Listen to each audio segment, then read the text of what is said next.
কি দেখে অবাক লাগছে। দেখো আমরা রেডি হয়ে গেছি যে কোথায় যাবো।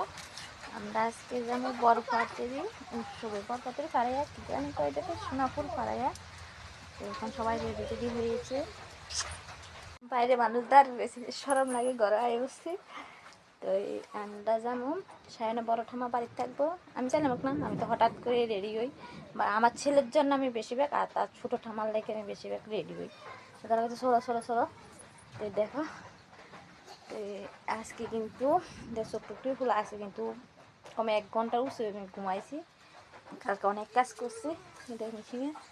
এখন বিকালবেলা হয়ে গেছে, 5টা বাজে। তাই আমি যাবো বেশিক্ষণ টাইম, 1 ঘন্টা 2 ঘন্টা, 1 ঘন্টার মতো আমি বেশিক্ষণ থাকতাম না। এবার 8টার আগে এবার আমি চেষ্টা করুন, কারণ কাজ আছে। তো এই দেখা রেডি হয়েছি, বাইরে লজ্জা লাগে দেখতে আমি ঘুরছি না। বরভাতের পাড়ে সোনাপুরের দিকে কী জানি লোকনাথ উৎসব। আর একটা কথা আছে, সারাদিন কোনো পোস্ট দিছি না, কোনো ভিডিও দিছি না, কোনো কিছু দিছি না। কাজ আসলো না, ঘুমাইছি না, শরীরটা বেশিটা ভালো আসলো না। তো আর আমাদের বেতন তা থাকেই না।